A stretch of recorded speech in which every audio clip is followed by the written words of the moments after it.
Dear friends, कैसे हैं आप सब। उम्मीद करती हूँ कि आप लोग बहुत अच्छे होंगे। सबसे पहले अपने हर बढ़ते हुए सब्सक्राइबर को थैंक्स कहती हूँ, जिनकी वजह से मुझे आगे बढ़ने का मोटिवेशन मिलता है।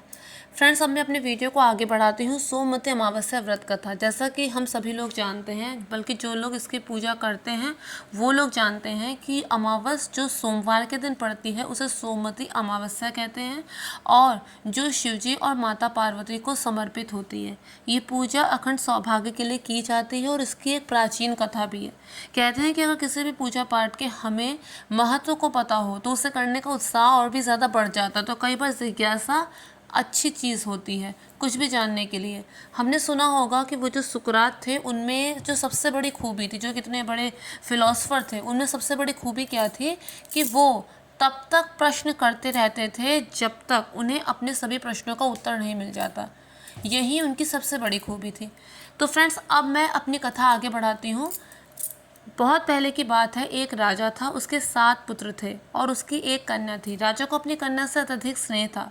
एक बार की बात है, उस धर्मपरायण राजा के यहाँ पर एक साधु महात्मा आए। उन साधु महात्मा के आतिथ्य में राजा ने कोई कमी नहीं की।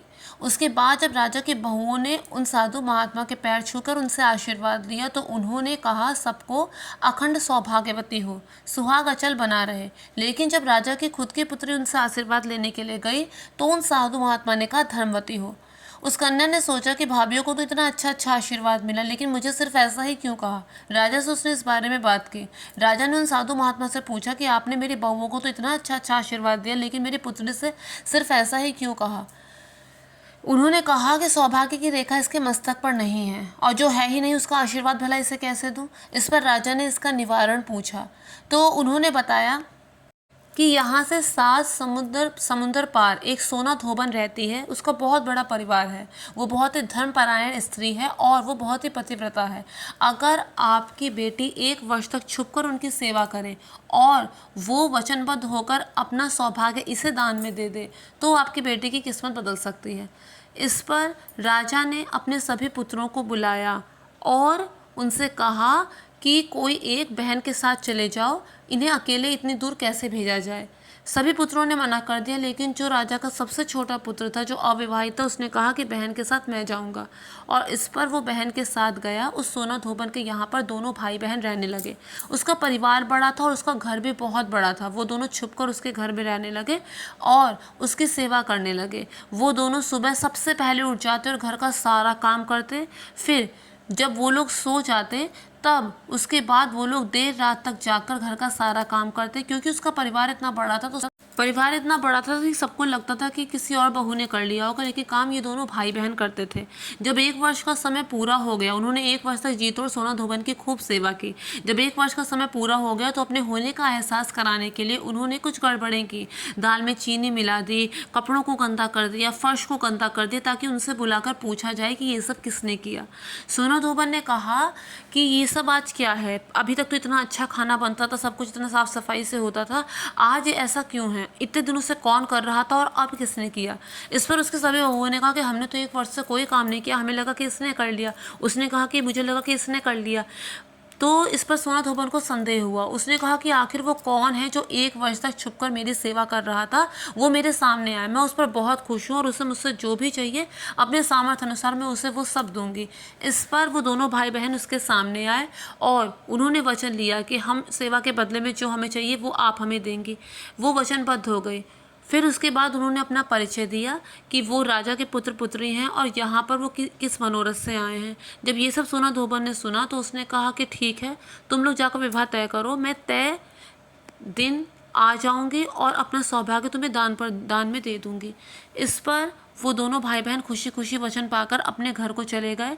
और इधर सोना धोबन तय तारीख पर जब अपने घर से निकली तो उसने अपने सभी बहुओं से कहा कि अगर मेरे पीछे किसी की मृत्यु हो जाए तो मेरे आने तक अंतिम संस्कार मत करना।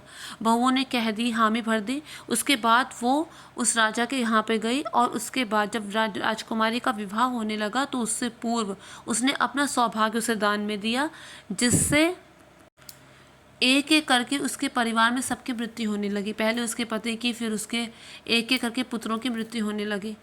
उसके बाद सोना धोबन जब वहाँ से वापस अपने घर की तरफ जाने लगे तो उसने देखा कि रास्ते में कुछ स्त्रियाँ पीपल की पूजा कर रही हैं, परिक्रमा कर रही हैं। उसने उन स्त्रियों से पूछा कि तुम लोग ये क्या कर रही हो? तो इस पर उन्होंने बताया कि आज सोमवती अमावस्या है, हम लोग पीपल की पूजा कर रही हैं।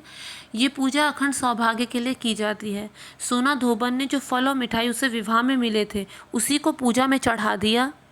अब 108 बार परिक्रमा किस चीज़ से दे? इस पर उसने जो कंकड़ पड़े थे भूमि में को उन्हीं को उठा लिया और उन्हीं 108 कंकड़ों से परिक्रमा की पीपल की। जैसे जैसे उसने परिक्रमा पूरी की वैसे वैसे एक एक करके उसके परिवार के सभी मृत लोग फिर से जीवित हो गए। इस तरह सोना धोबन और वो राजकुमारी दोनों ही सुखपूर्वक रहने लगे। कहते हैं कि राजकुमारी को यह दोष इसलिए लगा था क्योंकि उसने सोमवती अमावस्या के दिन रुई की बाती जो तेल में डूबी हुई थी, उसकी माँ ने उस रुई की बाती को सोमवती अमावस्या के दिन छू लिया था। क्योंकि सोमवती अमावस्या के दिन रुई, सरसों का तेल और हल्दी इसे नहीं छुआ जाता, इसे छूना वर्जित माना जाता है।